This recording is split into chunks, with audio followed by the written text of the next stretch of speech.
Okay, everybody, my name is Brian Anderson. I'm an alcoholic. Hey, Brian. Brian. And delighted to be here to talk to you gentlemen about emotional sobriety. I'd like to start out by saying that I'm here simply to share my experience, strength, and hope with you all. I'm not a guru or an authority on this subject. I kind of bumbled into putting together a workshop in the Houston area about a year and a half, 2 years ago, when the local intergroup asked me if I could put one together, and I said, "Are you sure you want this guy to talk about that?" And anyway, it's come together, and I've done it several times over the last few years, and it's been pretty well received. What you're getting today, I'm just going to be giving you a kind of starter kit for a conversation here amongst the group, and the materials ran some 4 hours of presentation and interaction with the group. So this is kind of to get it down to 20 minutes of chum on the water and get the bait in the water here is kind of a challenge, but that's kind of what I'm going to do here. And then we'll open it up, and hopefully we'll have a good, productive discussion that not only you will learn from, but I will as well. My sobriety date's June the 1st, 1993. Got sober in Houston. My home group is the Monday Night Men's Supper Step Study. And my sponsor is John C. He has 47 years sober. And he's a great guy. So, when we're talking about this stuff, right? I would think if it was me sitting out there, there would be a hint of cynicism, perhaps. Maybe a little judgment. Who the fuck is this guy? What does he know about this? I've never seen him before. How am I going to get something useful here? Well, I'm going to invite all of you to take a mental box out, a little FedEx box, and put all that stuff in here, okay? Because just maybe if you put that stuff aside, you can have it back when we're done, but let's just talk. Let's see if maybe we can absorb some things without any sort of biases or top-end prejudice about the whole thing, right? It's not Advanced Alcoholics Anonymous, right? It's not Advanced Alcoholics Anonymous. The topic emerged when Bill Wilson wrote an essay. This is about, and I strongly encourage all of you to go out, Google this thing, or maybe you're already familiar with it. It's a beautiful essay he wrote that was later published in the Grapevine on emotional sobriety. So you can just Google Bill Wilson emotional sobriety and find it. But here he is. This is in about 1953. A lot of things happened in Alcoholics Anonymous timeline back about that time. That's when the 12 and 12 happened. It's when, we got our traditions, initially introduced. And Bill himself, AA is a going concern. Up till that time, it was kind of an experiment, right? And Bill had suffered and continued to suffer from pretty extreme depression. And, he had a little bit of a crisis, perhaps, but he at a crossroads, perhaps, in his spiritual development, where he admittedly said, I'm looking far too much at outside things to build myself up and to feel good about Bill than I should.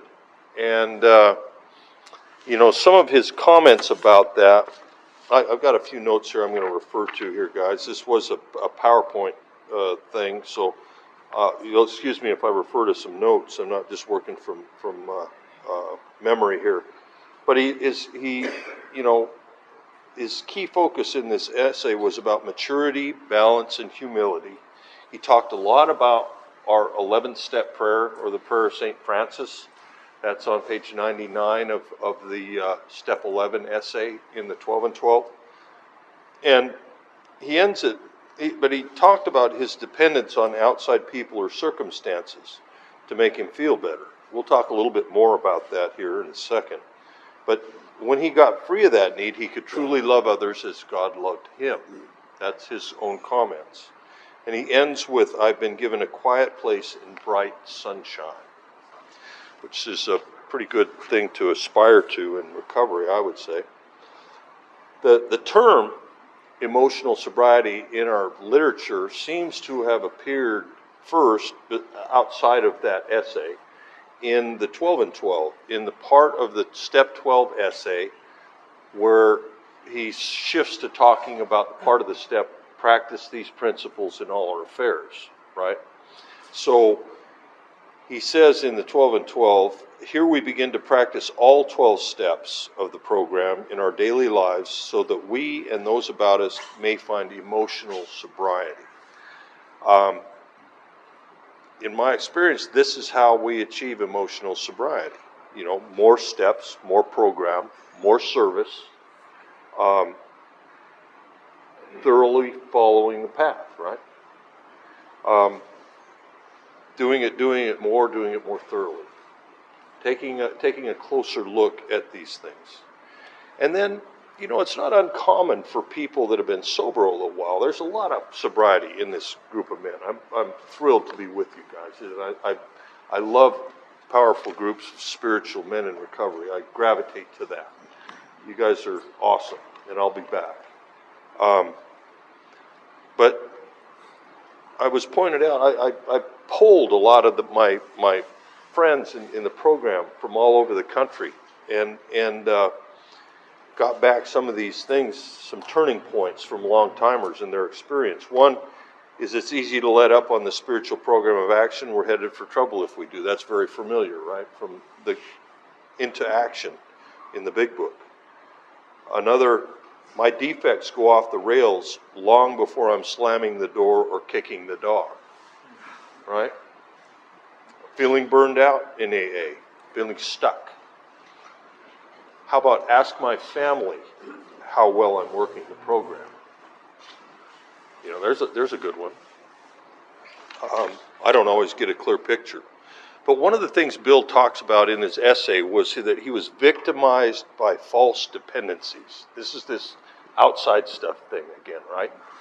For me, what that looked like, and I heard early in my AA experience that somebody described what their emotional state was when they got there was like they had a hole in their chest or in their gut that the cold wind blew through, right? And turns out mine was kind of a God-shaped hole. But I struggled for years to fill that hole with alcohol, which worked really great, right? Until it didn't work. Sex, approval, being in control or in charge, avoiding discipline. You guys all know the list. Food, obsessive exercise, gambling, shopping, work, busy. All these things as a relaxer or to feel good about Brian, you know, to help me feel better. And I can actually be frantic when it comes to filling that hole, right? And then it was also described to me a bit of a death spiral that, and it's been my observation as well that, you know, there's not I can't coast. I can't, you know, I'm with Joe and Charlie on steps 10, 11, and 12. They say, they take issue with the idea that we have maintenance steps. They say these are growth steps. Because I'm on a slippery slope. I'm an alcoholic. I've got a chronic, fatal, progressive disease. And if I'm not moving up that slope, I'm moving backwards. And so that death spiral might start with stop praying. Don't call my sponsor. Don't go to meetings. No AA service. Acting out, getting dishonest. Starting to form and harbor resentments. Living in fear. Taking a drink. You know. So, some of the comments made by some members. This is the difference between getting sober and staying sober. Steps 6 and 7 repeated over and over help me gain emotional sobriety. Facing problems without numbing them. Now, you guys please be thinking about this, because this isn't a lecture, this is a workshop. And when I'm done talking, I'm going to be passing to you guys to ping pong around and talk about this, right? So please be forming some thoughts here as we go. I've got to surrender the attempt to achieve a better or different past. That's set. That's done. I can't change it. As I do the work of recovery, it gets better than I could have dreamed. I've got to stay away from regurgitating my troubles. I need fellowship. Hence my posse of men. And some general ideas on emotional sobriety, something that you guys have modeled to me already in this forum. That is transparency. I have to open myself up to share with you. You know, I came up in the John Wayne handbook of being a man, right? You don't show any of that shit. It is taboo. And when I get transparent with you, that gives you license to be the same with me, right? So that whole thing, one alcoholic sharing with another in love. I hear God through AA members. Anybody identify with that? Find someone who has what you want and ask how they got that way. Prioritizing morning prayer and meditation and try to live a balanced life. One big one for me, and it goes back to a quote that I was meant to start with here. Emmett Fox, who was a guy that impacted especially the New York AAs in the mid-30s, has a quote in his daily reader that I just love. It's on this topic: right reaction is the supreme art of life. So for me, emotional sobriety, a lot of it comes down to the difference between reacting and responding, right? So I have a stimulus. Somebody cuts me off in traffic. My wife gives me friendly advice about driving directions. You know, I hit myself with a hammer. You know, the clock starts, right? That's where God can work in there, right? Or if I just, as is my normal nature, just hit the response button, or react button, and it's anger. It's anger, it's rage, it's, you know, not good.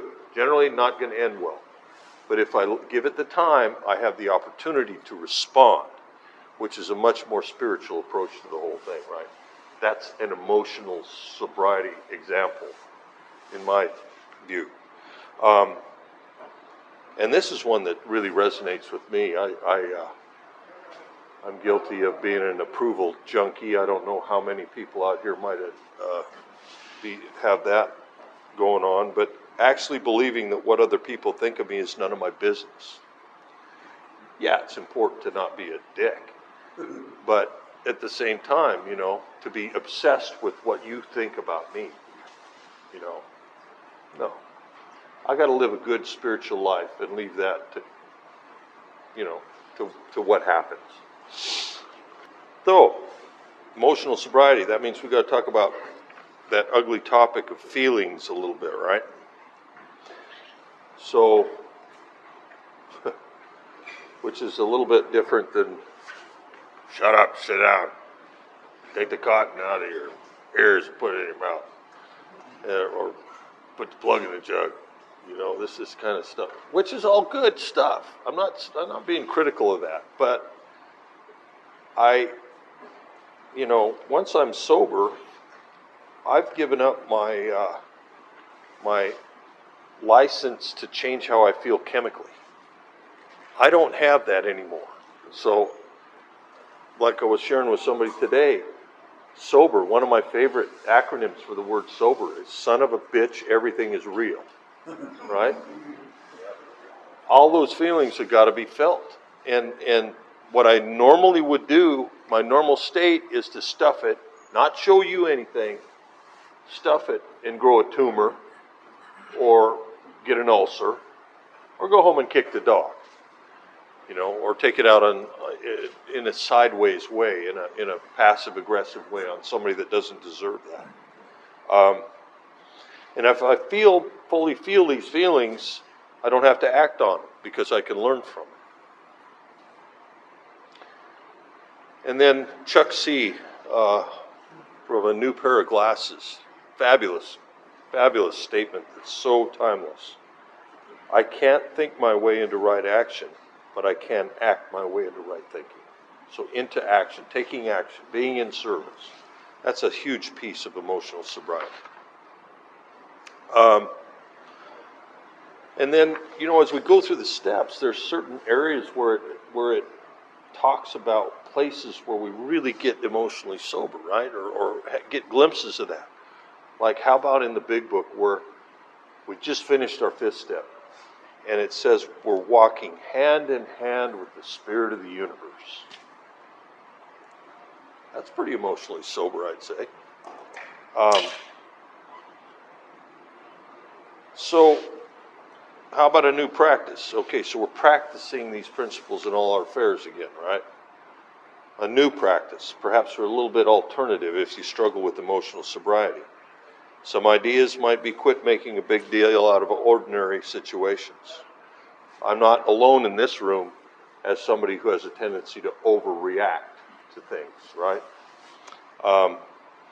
Do nothing. It's amazing how many things in my life respond very positively to doing nothing. If I don't have to go die on every hill in every engagement. I can let them peter out like a forest fire that, just let it burn out. I can disengage from the chaos.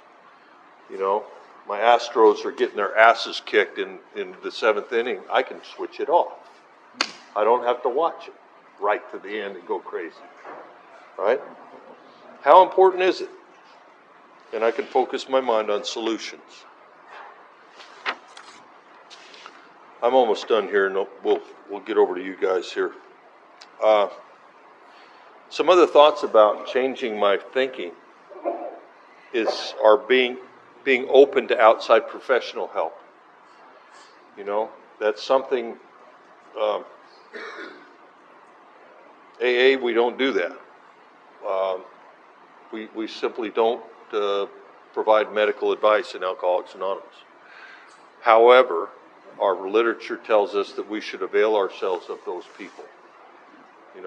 And I personally have had some great breakthroughs in long-standing problems when I took that path. The one caution there is find a good one. Ask around, find somebody who's trusted and is good at their trade in that area. Positive self-talk. Anybody here got an internal critic that talks to them a little bit? Yeah? Yeah, I got one of those. Feed my mind with positive inputs, reject negative thinking.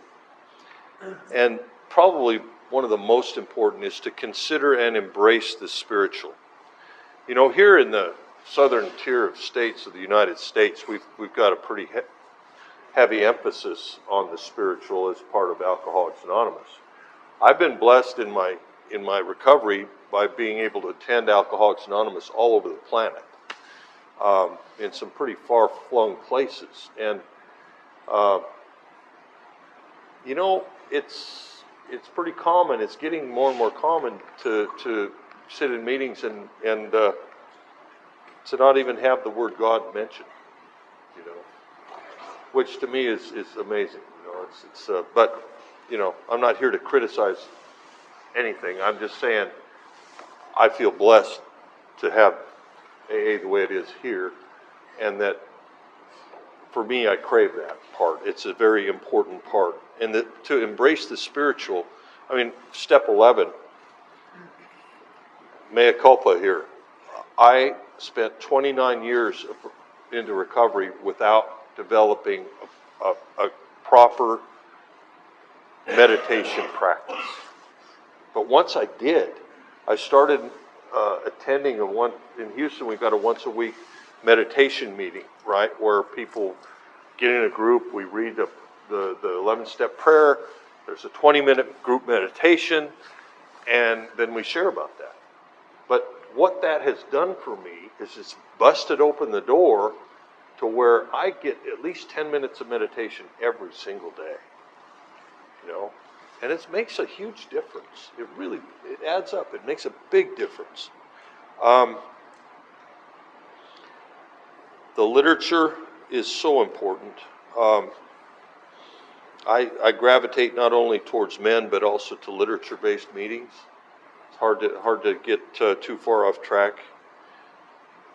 One suggestion I have that has really also worked for me in terms of my emotional sobriety and just staying focused on this program is, you know, when you've been in literally thousands of Alcoholics Anonymous meetings and you're sitting there and they're reading how it works, it's very, very difficult to hear it, right? To really hear it. So bring your book and read it when it's being read. It's a fabulous practice, fabulous practice.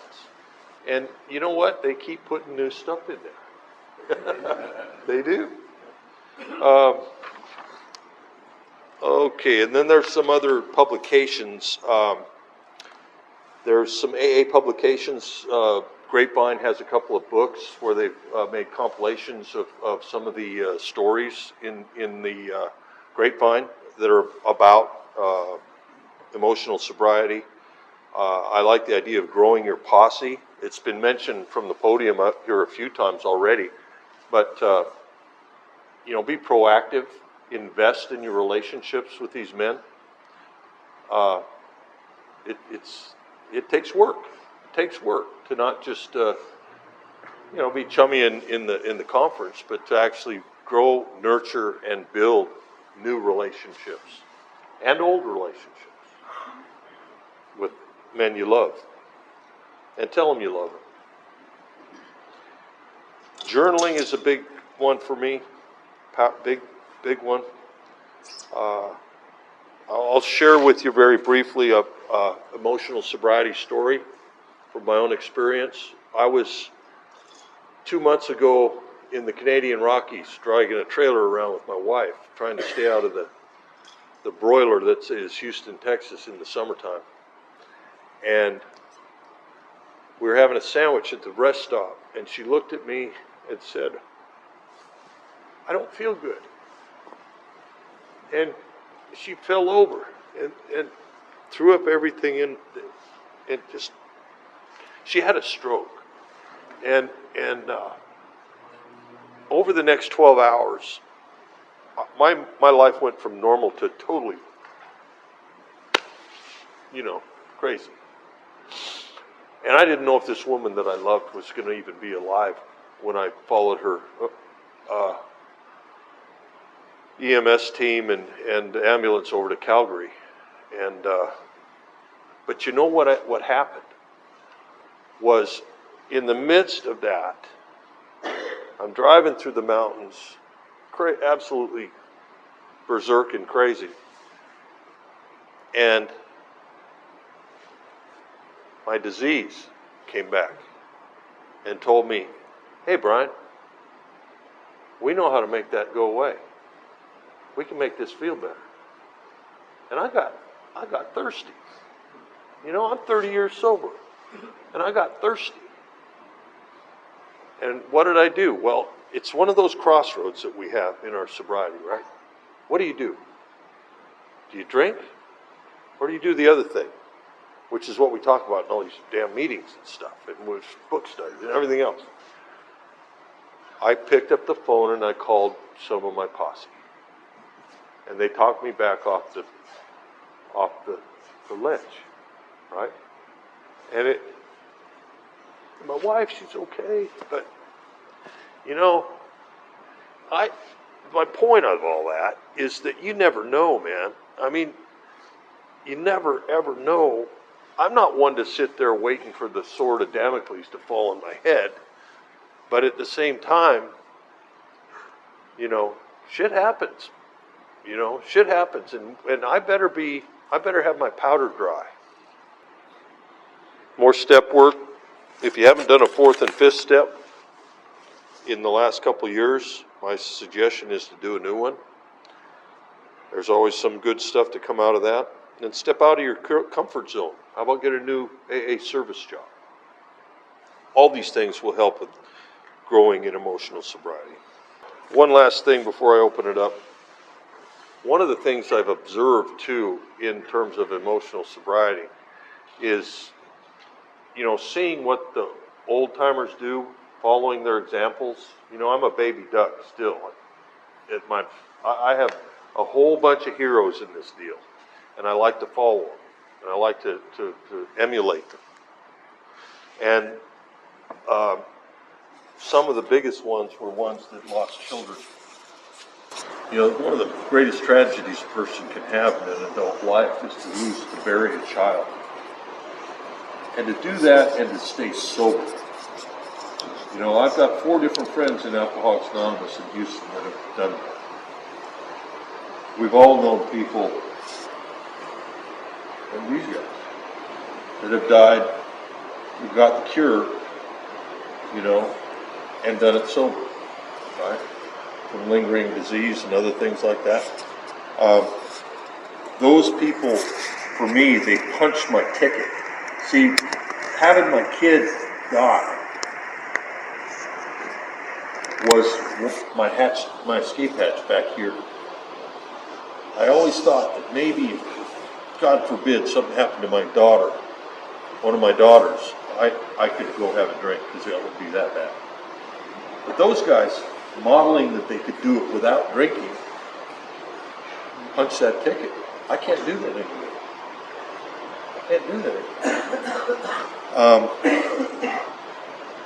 So with that, I'll have a couple comments to wrap it up, but let's embark on a little discussion here about this. And the kind of overall topic here, emotional sobriety, just to keep it succinct, what is it in your view, and what are the key practices to both gain and maintain it?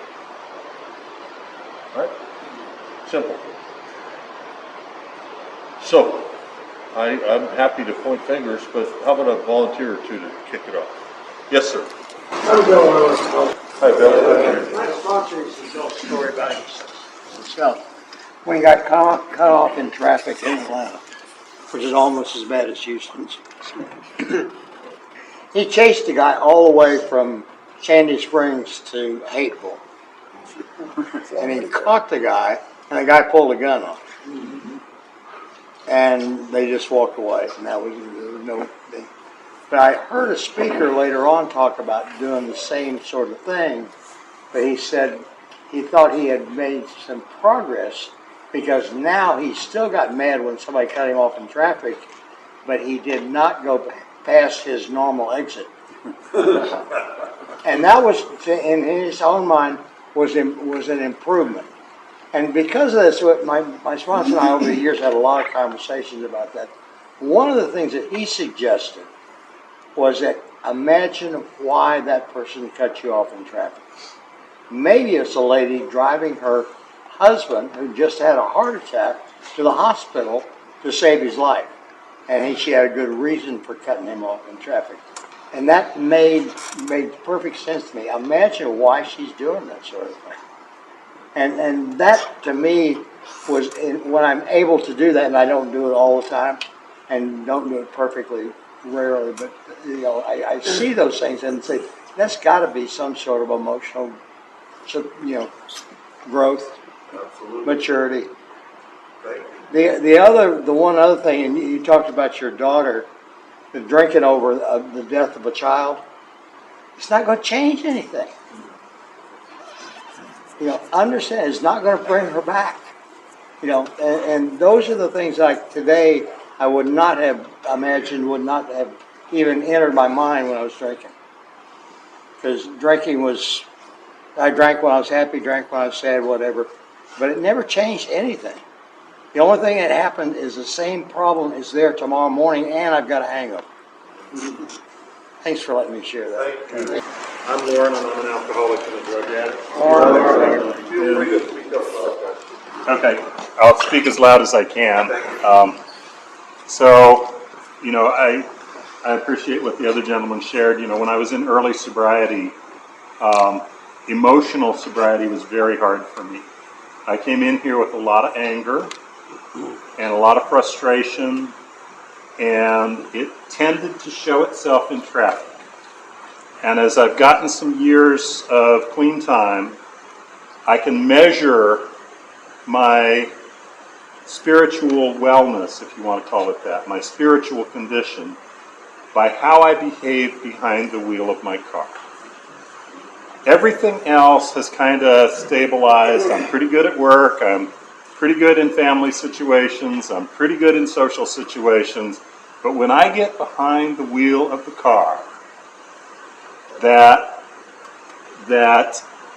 unsober, alcoholic, drug-addicted monster comes out and wants to drive the car for me. And so when I'm in a good spiritual condition, I can handle traffic. I can recognize that that person who cut in front of me in traffic was just trying to get their exit. They weren't doing something to me. It's not about me when I'm emotionally sober. One of the things that has helped me tremendously, and this is so simple it's stupid, but the serenity prayer says, God, grant me the serenity to accept the things I cannot change. That's everything outside of me. To change the things I can, that's me. Right? I can change my behavior. I can alter what I do. I can alter responding to other people in character qualities rather than reacting in my character defects, right? That I have control of.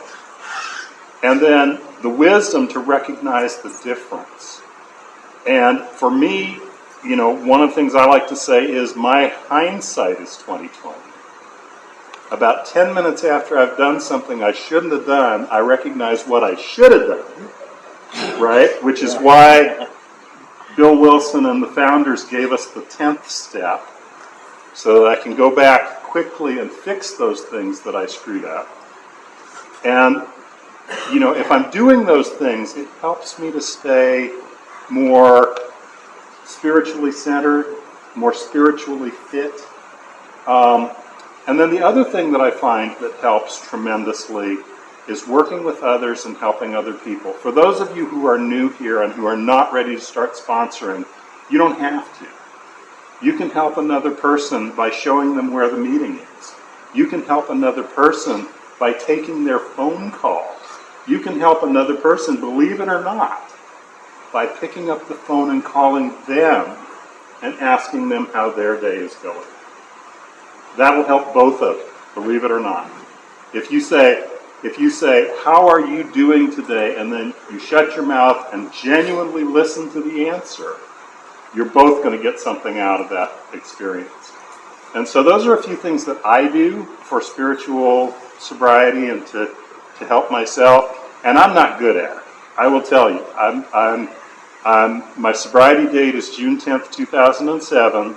And I feel like I'm just starting to get my head above water and just getting to a point in my recovery where I can respond in character qualities rather than reacting in character defects, and where I can recognize that other people's behavior is not a reflection on me, and that I don't have to be responsible for what that other person does, and that I'm just a bit player in their movie. Right? I'm not the main character in somebody else's movie. It's not about me. And it's taken 16 years to get to that point. So if you're new here, be patient, work the steps, talk to your sponsor frequently, especially when you're up in your head saying, I just need to get this guy back. Getting him back isn't going to feel good in the long run, and your sponsor can help talk you off the ledge and give you more constructive ways to deal with it. Thank you for letting me share. Pardon me when I stand up. My name's David Looker. I'm alcoholic. Hey, David. Good to be here. Good to be here again. I've been sober 30 years. Been to the Rock a bunch of times. Been to more workshops than I can count. Well, early on in sobriety, I was blessed to have the most remarkable men put in my path. And one of those who spoke here many times was named Kip Collins. And some of you might recognize the name. Maybe you heard the CD. The man's story was just off the wall, awesome, and tragic all at the same time. Kip became one of my dearest friends. He lived near me, went to a book study at his house, and he gave to me some incredible concepts that were hard to swallow. I went to him one time with a story about a guy that I was really worried about. And the man, Kip, he's crashing and burning, man, you know. And Kip said, you know, he listened to me about it, and he said, David, who are you to interrupt his journey to his bottom? Sounds like he hasn't hit his bottom yet. He used to consider the gift of desperation to be a serious gift in this program. And I came to realize that he's very true about that. Because it's when we get desperate enough do we become teachable and open to other than our own thinking. I got those gifts from him. One of the biggest ones I got from him was, I asked him one day, you know, Kip, so where are you at in your recovery? What are you seeking here?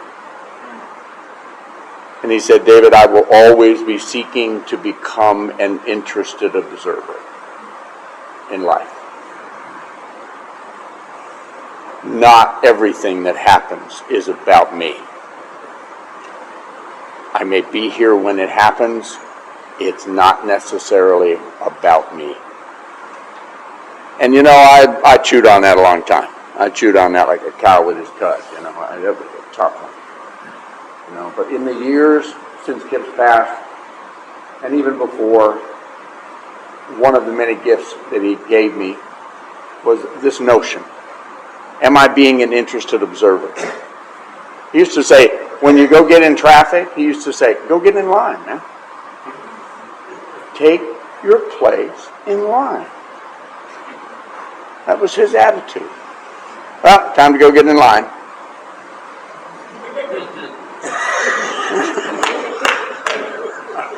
Another one was, I'm driving along. Look at this motherfucker over here. He can't stay in his lane. Asshole. He'd say, how about this? How about we just drive the one car? Right? Think about that. Think about when you're driving and that happens. You know how it always happens. Critiquing everything around us at all times.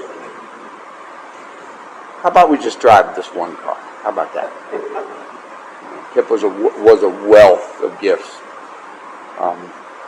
And he handed me one of the greatest ones of all time. I was estranged from my daughter for 10 years when I first got sober. Both my kids. And after 10 years of sobriety, I'm sitting in Kip's garden, and I said, Kip, I've been to the Rock. I've been to a lot of stuff, and it's time. I got to make amends to my daughter. We'd started a little bit of a conversation, and the door was open a crack, and I said, Kip, I got to go make amends to my daughter, and I know you've done that. What can you help me with? And he said, well, David, you can't do that. He said, you can't do that until you know what you're making amends for. And I said, well, what do you mean? I know. Right? We know, don't we? We know how we work. And he said, really? You know, huh? No kidding. How many times did she cry herself to sleep? How many times was she too sick to go to school because she was worried sick about you? How many times? Tell me. I don't know. Oh, but you know what you owe her amends for. He said, how about this? How about you ask her just a simple question and then shut the fuck up? He said, ask her what it was like for her to have you for a father. Try that. And if you're lucky, David, if you're seriously lucky and she loves you enough, she'll tell you the truth. And if she tells you the truth, you might finally know what you owe her a mentor. The greatest gift I've ever gotten from any one man in this program. And I did that with my daughter. And we are the dearest of friends today. And it would never, ever have happened without a man who had more emotional sobriety than I can begin to describe, whose sole goal in life was to become an interested observer in this journey of ours, who cared passionately about people but didn't want to interrupt people's journey to their bottoms. Because, see, it wasn't all about him. Very little was ever about him. And all those lessons, all those things I've gathered, all have contributed to the sense of what emotional sobriety is. Am I always in emotional sobriety? Oh my God, no. But I know enough to be able to stop and pause and reflect on that very subject and check myself. Right? Am I driving just the one car? Am I giving everybody a fair shake? Am I being an interested observer? Or is it really all about me again? Those few things, those few little check-offs that I can do on a regular basis have helped. You know, and I still aspire to have emotional sobriety. I truly do. And thanks for letting me share. Thanks, yeah, hey, my name's Lee. I'm an alcoholic. 59-year-old, 15-year-old. That's hard to swallow, but it's the case. I've learned a couple things in my 260 some odd days in the program, actually applying myself to it, applying it to my life. One thing I picked up was that, people say, I've lost everything. You didn't lose it. You traded it. You traded it for your alcohol, for your drug, for your whatever it is. That's what I found. I traded it off. I didn't lose it. It was mine to keep. I gave it away. Okay, I got to live with that one. Another one, my wife had a medical condition last year. She had a drug interaction that caused her to have her ears ringing permanently. And this was right before I got sober. She had a crisis. She had an emotional breakdown, and I wasn't seeing it. I didn't see a bone sticking out, so I didn't realize she was hurt. And I didn't accept it. I was like, honey, if we go to the ER on Saturday night while I'm trying to watch the Bulldogs win this championship, I'm not going to see my game. I'm not going to enjoy my alcohol. It's going to ruin my buzz. We went to the hospital, much begrudgingly. I didn't want to go. Sat there 6 hours. They didn't do a damn thing. They didn't help her at all. They told her, you got anxiety, go home. I said, I told you so. For a year, I let that ride. She tried to approach me twice, saying, look, this was an issue, this was a problem. I blew it off both times. You're just full of shit. You don't know what you're talking about. I'm not the one that was hurting. I'm the one that was perceiving it. I had to understand that she was hurting. Last night she sat me down. She said, you're going to this men's thing. You're going to need to get some shit straight here. This is a big problem. Let's discuss it. So we did. And I sat there and I listened to her for almost an hour. I didn't say a word. I just listened and absorbed what she was saying and how it affected her, not how it affected me. And it took a lot because I wanted to say, it's the same thing, honey. They didn't do shit for you. They didn't do anything. Nobody helped. It wasn't any good. No, that's not what she wanted. She just wanted to be validated. She just wanted me to understand that she was hurting. So this morning when I got up before I came here, I said, honey, I didn't help before. I realize that. There's nothing I can do to change how I behaved before. But what I can tell you now is that going forward, you're the one that's hurting. I'm the one that has to listen and understand that and absorb that. It's not me that's hurting. So for me to take it out of myself and put it into her perspective was a whole big thing for me. It was hard. It was not an easy thing to do. But I did it, and I wanted to bring it here. That's why I'm speaking about it now, because it shook me up real bad. I have to take myself out of myself and look at me from another perspective. How is this person perceiving this issue, this concern? And it's not all about me. It's not. It's about other people in life, and I'm trying to learn that. That's why I'm here being a 59-year-old, 15-year-old this evening. Hopefully I can carry something home that I've learned from you guys, and that's what I wanted to bring out. Thanks. Thanks, Steve. My name's Alan. I'm an alcoholic. Thank you for this topic. This is something that I struggle with on a daily basis. I can get emotionally drunk real fast. I might be physically sober, but my mental state will get drunk. I will get drunk in my mind. I work for a sober living. We have 50 guys that I'm basically, responsible for, I guess is a way to put it. So, in working in the recovery field, I went to my first rehab I went to was on a 40-acre farm, and we were all giving each other hugs and doing whatever we could do to help one another, right? We were like a big group of, just love and tolerance for everybody.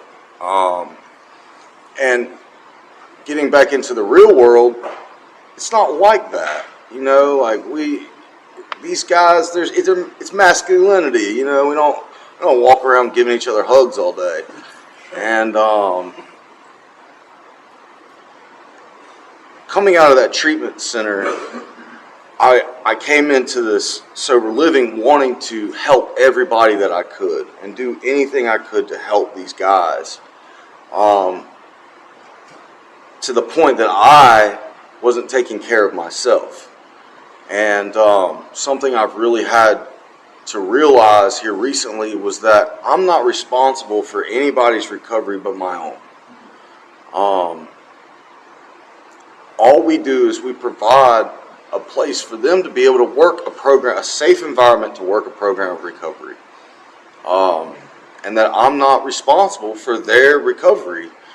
And I've really been having to take some time to myself and continue to work on myself with my sponsor.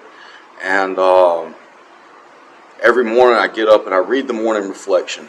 Upon awakening, let us think about the 24 hours ahead.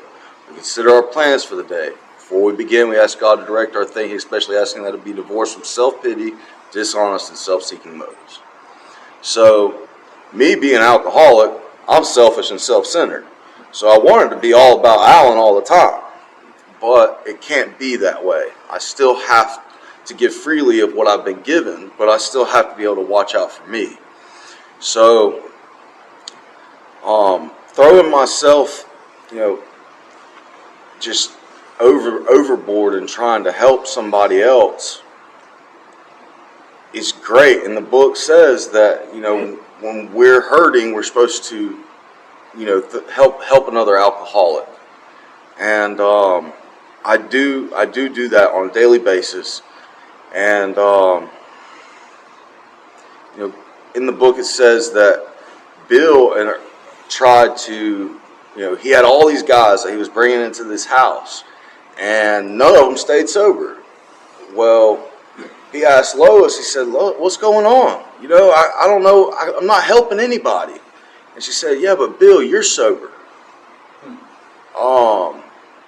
And I have to remind myself of that. And in dealing with these guys, I have to practice love and tolerance, and a lot of times I have to say to myself, when agitated or doubtful, we pause and pray for the right thought or decision. Because me as an alcoholic, I want to react to everything, but I have to stop and I have to think about what I'm going to say, because for me, I'm still emotional, very, very emotional, because I suppressed all these emotions for so long that, now that I'm sober, all these emotions are coming back up and I don't necessarily know how to deal with them.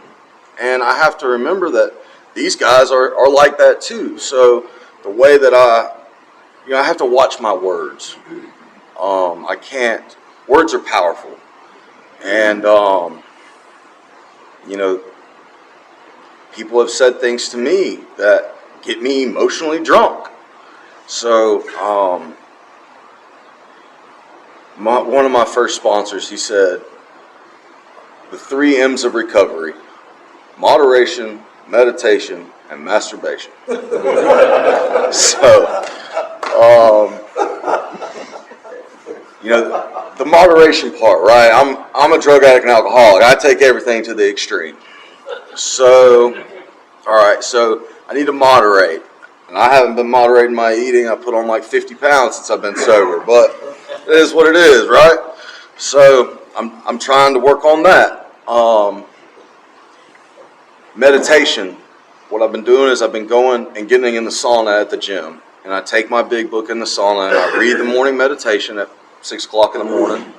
And then I'll open up to just a random, I have like a little 164-page big book that I take in their sauna with me. So I'll just open up to a random page and I'll read for 10 or 15 minutes. And then I'll sit there and just meditate on what I've read. And it's so funny how what I've read that day ends up coming back up some way or another with some situation that pops up during that day. And I have how Bill and Bob would have responded, or how the program of Alcoholics Anonymous expects me to respond being in recovery to these situations. And sir? We'll leave that last bit. Okay. Thank you. You're welcome. You know, you remind me of, I say that in jest, but, you know, it's a God-given desire, and it's certainly something to deal with.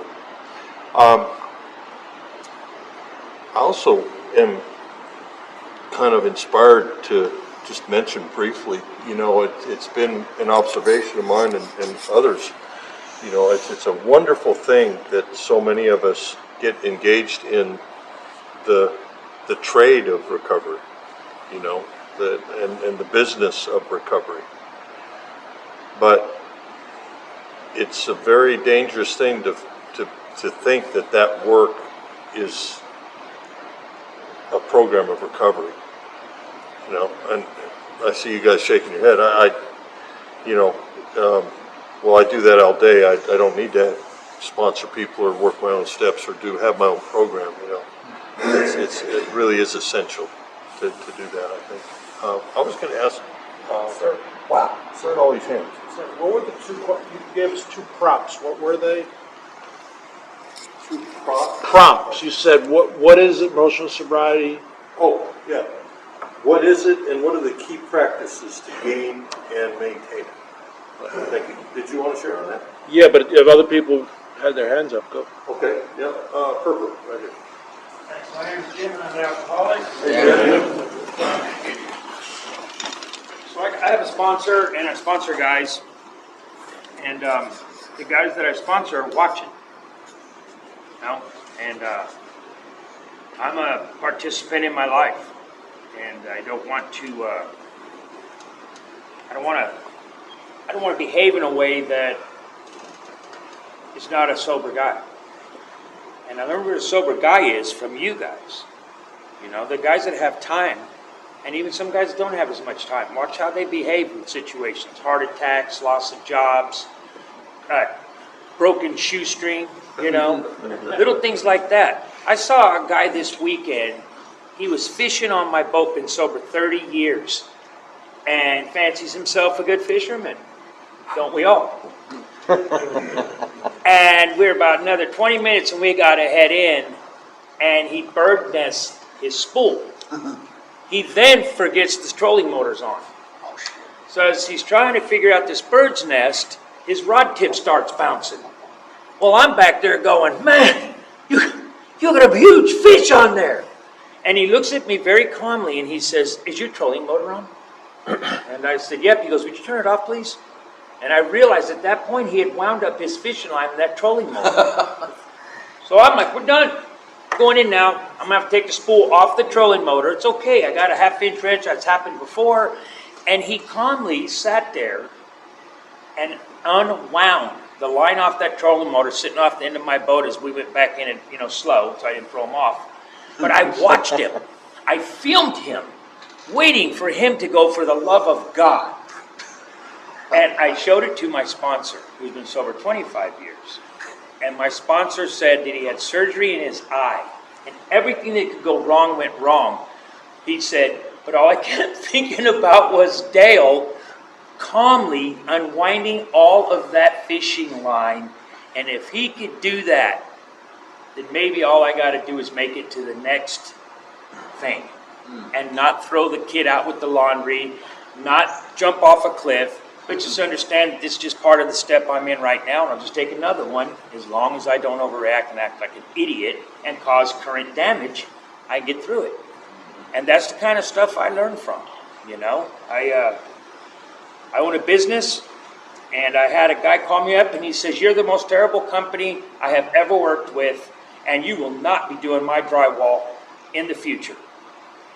And I got my sponsor, and I hang out with my sponsor a lot. We're like buds, I believe in that. If you're sponsoring somebody or getting sponsored by a guy, you probably should have a relationship with them other than a phone call once a week. That's just me. So I show him my phone. Oh, look at that. How would you respond to such that? Telling you that you suck and your drywall company is terrible. He's never going to use you again. How would you respond to that? And he says, okay. Man, I'm never using you again. Okay. And I said, John, that is awesome. And guess whose drywall we still do?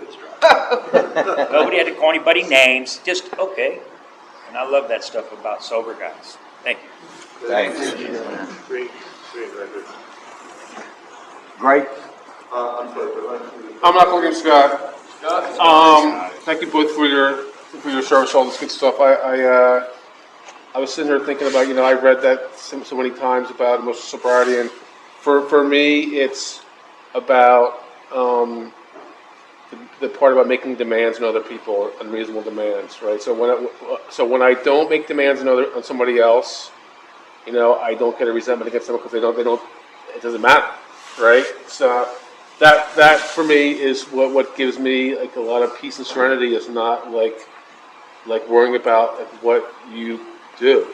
The problem is that in theory it's great, but the reality it's very, it doesn't always work that way, and it gets me aggravated. It gets me all up in the thing, but I just got help though from this guy right here because a lot of my job and my livelihood is based on what other people think of me, right? I need your approval. I need you to buy my stuff. All these certain things, and I'm an artist. I'm a painter, right? And not everyone wants my shit, right? Right? And the answer is okay, right? And that is so key, because I was sitting there thinking about how I can apply it to other people, but how do I apply it to myself? And that's the answer. It's just okay, because there's going to be someone that likes it and some people that don't like it, and it doesn't fucking matter, But that is the hardest thing, is to accept that, And when I do, I can go on about my business and paint my little pictures and sell whoever wants them, and life is great. But if I sit there and worry about how many likes are on Facebook or Instagram or whatever it is that I need to do, it's it drives me insane. It drives me insane. So I just want to thank you for that, okay? Because that really is all that you can do, right?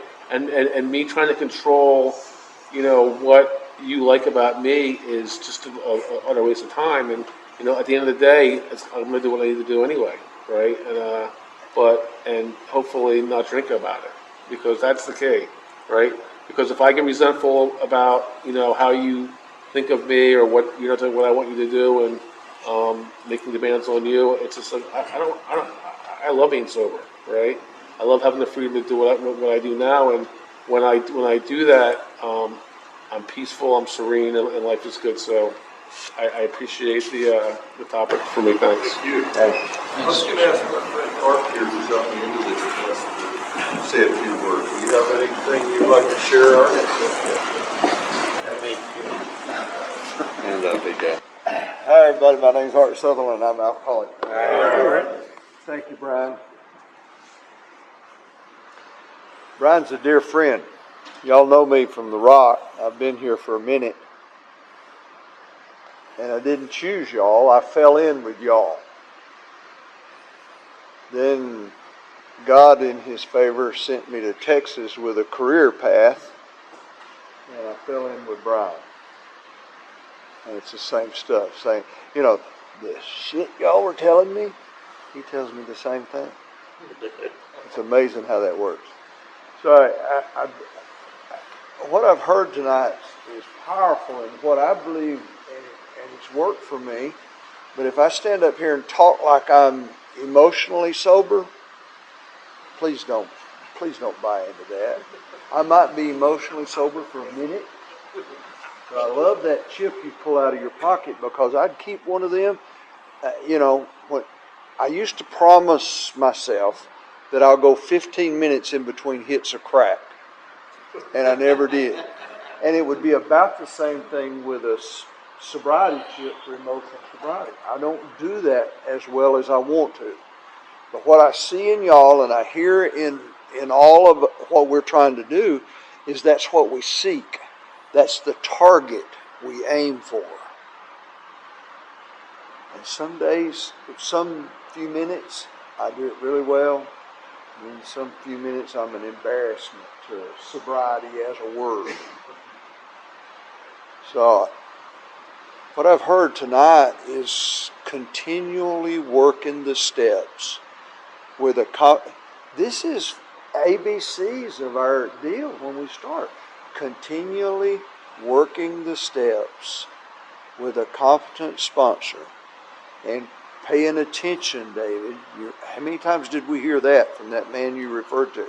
I can't tell you guys how many times Kip and I were talking on the phone and he'd say, pay attention, Art, click.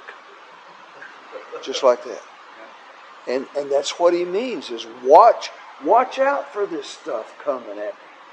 So as you talked and as all of y'all talked, I'll end anything I got to say with this. At the end of at the end of step 7, in 12 and 12, it's talking about humility.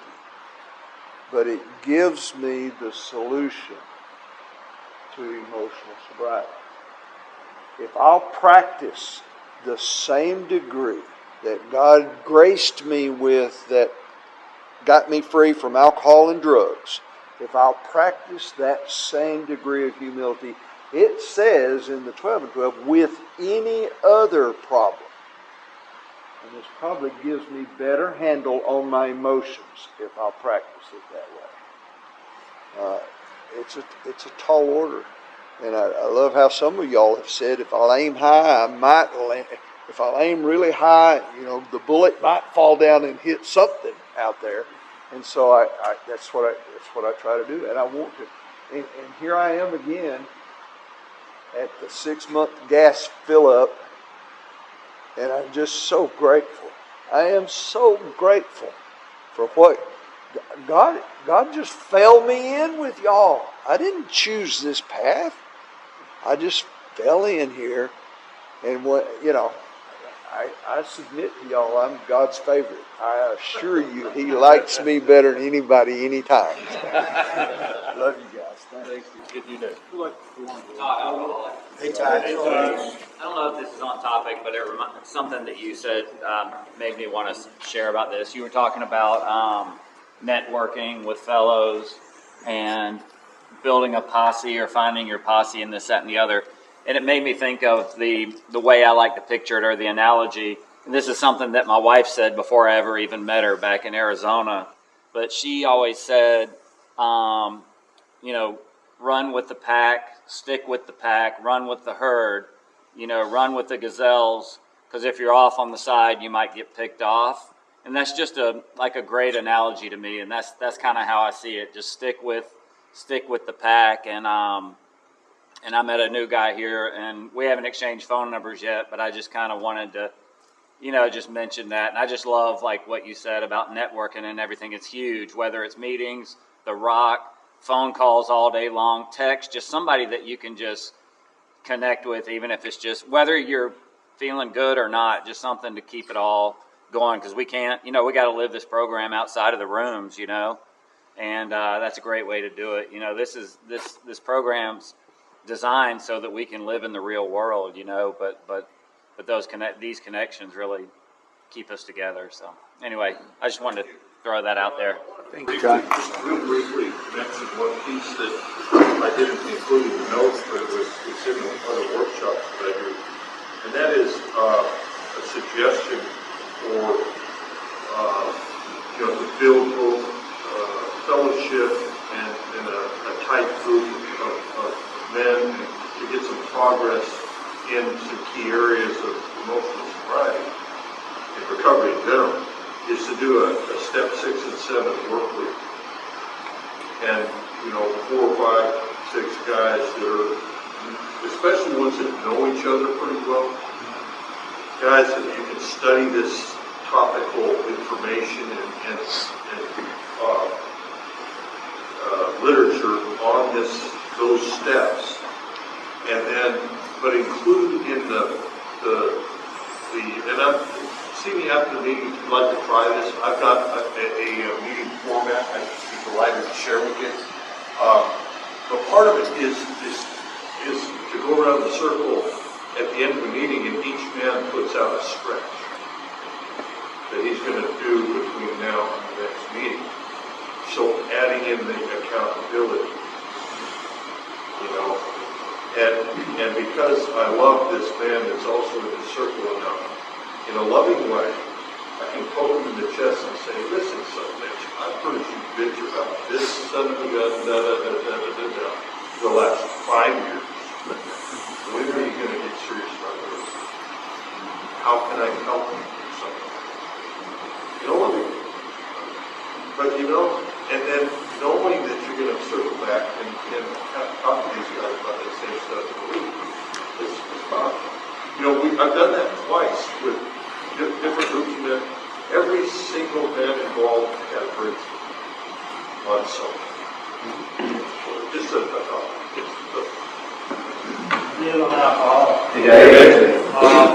My definition of emotional sobriety is when life's easy. I'm handling my shit gracefully, effortlessly, and I'm doing what I need to be doing, one foot after the other, and I'm okay. How do I get there? I do a lot of what you said.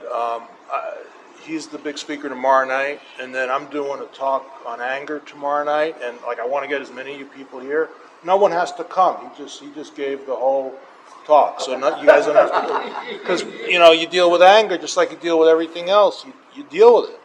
You don't. So for me, it's like someone said extremes. I was always an extreme dude.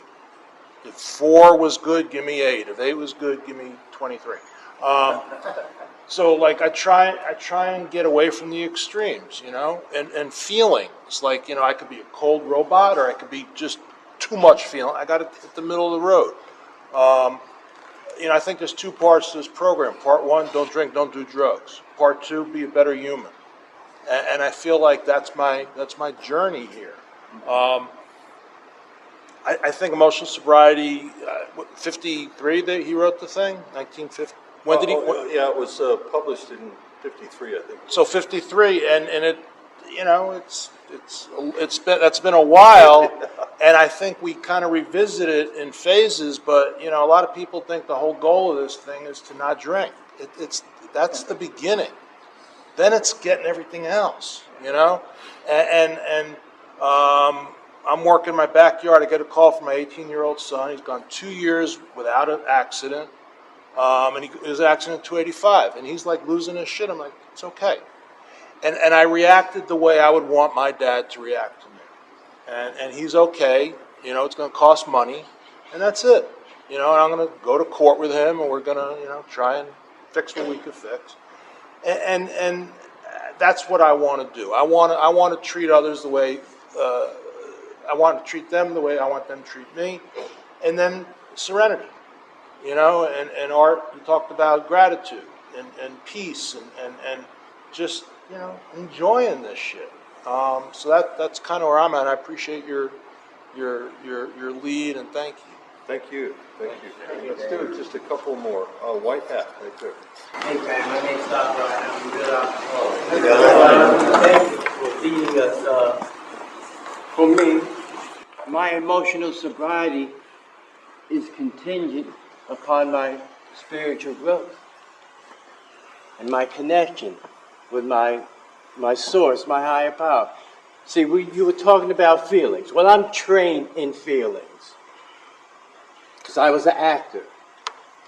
And I know that a feeling is nothing more than a thought manifested in physicality.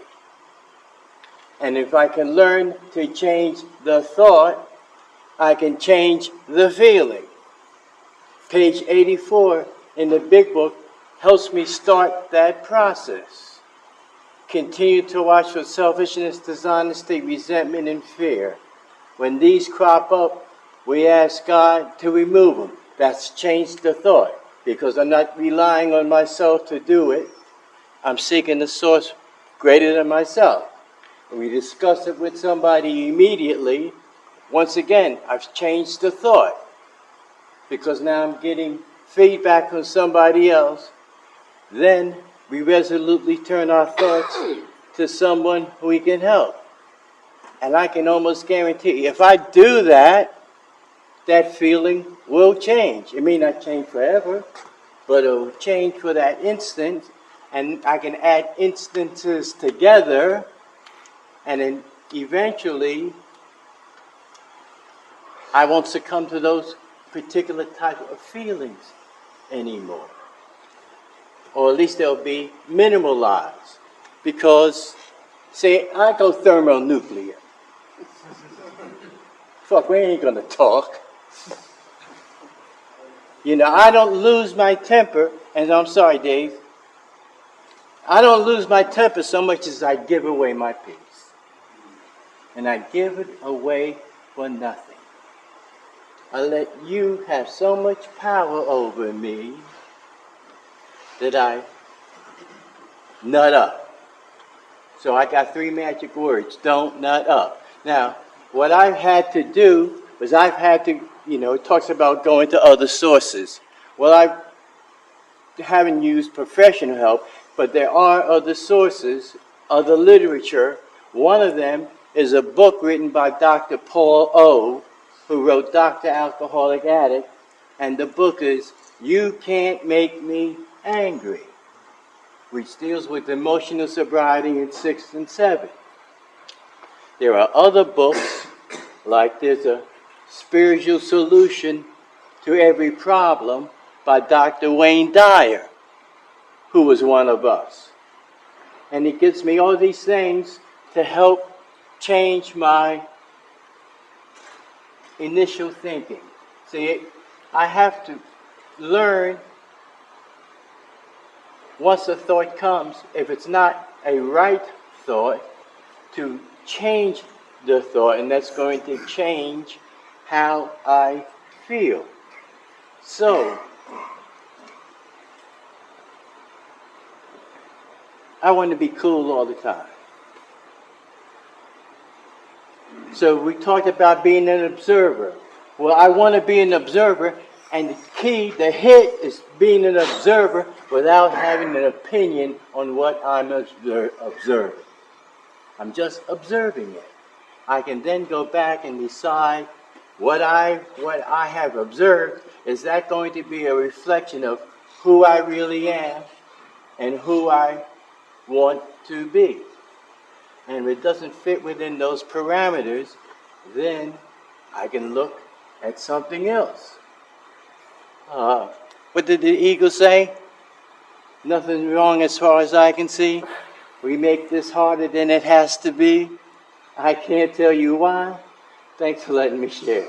My name's Robert. I'm an alcoholic. Hey, Robert. This is Brian. Thanks for the lead. And sometimes I think it's easier to know what emotional sobriety isn't. That was great, thank you. I'm doing that image management. I care what people think.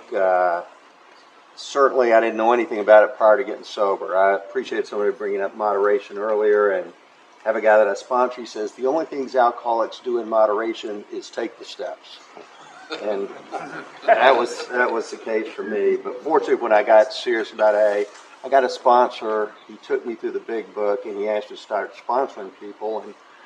And I think that has really allowed me to have glimpses of emotional sobriety. I think it's really when you practice principles in all your affair.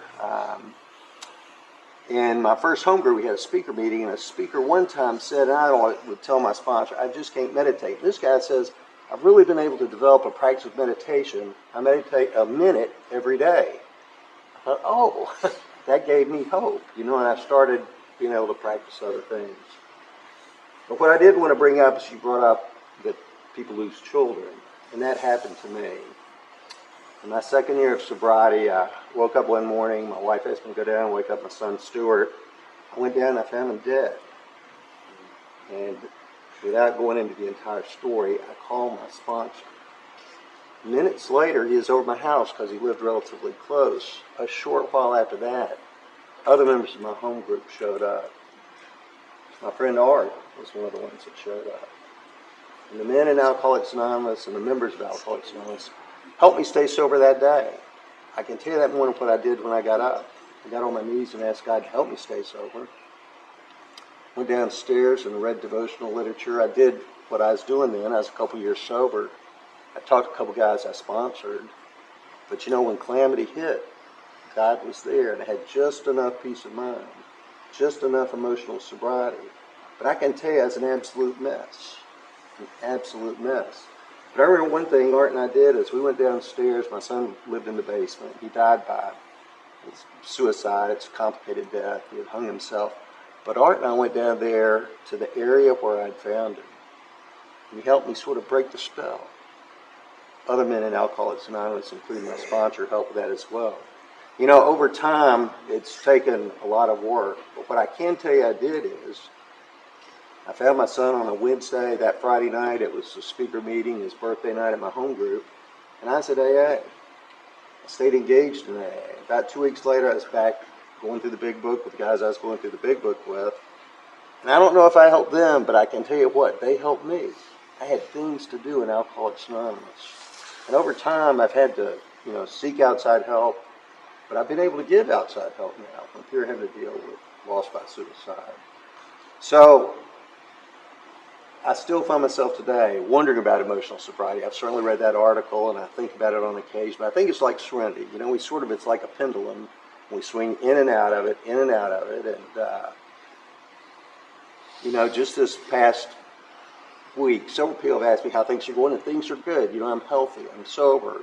Money's okay. There's a lot of good things going on in my life. We had a plumbing issue, and so I'm upset dealing with contractors and insurance and all that. And so I called my sponsor. I'm talking with him. He says, there's things to be grateful for. You've got a house. You've got insurance. You can pay for this. You can communicate with these guys. You can tell them to get the job done. And so, it's really a matter of perspective. It's the way that I see life. I'd give anything for my son Stuart to be here. But, that's not the cards we're dealt. And you mentioned the way that one of the supremely things we can value in life is how we handle it, how do we respond to it. Sometimes we get dealt a bad hand. But how are you going to play it? That's sort of the question. Here in AA, I had examples of that. And in fact, after my son died, a man came to me and his wife had died suddenly, somewhat like my son's death. But it was suddenly. He had kissed her goodbye, and he never saw her alive again. And he visited with me, and he met with me every week for 6 months. This guy wasn't my sponsor. He was just a guy sort of sharing his experience. And it wasn't like he had some magic bullet, but he knew what to do, and what that was one alcoholic talked with another. And that really is one of those things that sort of transformed me. I think about those times when Art was there. In fact, I really think about all the people who were there. I sort of get chills about the love that was shown to my wife and me. And I never really forget that day. And I see it tremendously different 20 years down the road. Of course, in the midst of it, you can't see anything. You're sort of in shock. But 20 years down the road, it was really a miracle what Alcoholics Anonymous and the people in Alcoholics Anonymous did. So, today's a great day to be a sober member of Alcoholics Anonymous, and I am so glad that I'm here. Thanks. Thanks, Robert. Boy, that's a fabulous way to wrap it up. My last comment really is that, if there's for me, if there's a silver bullet or a WD-40 for maintaining emotional sobriety, it's gratitude. In a word, it's gratitude. Just like was just determined, or just mentioned, there's always something to be grateful for. I mean, there's awful, terrible things that happen, sure. But, for me, when I'm in a good spiritual place, my life is, I'm in the bonus time here. I ought to be dead. I'm a dead man walking. And that being the case, anything that happens to me is really kind of a bonus.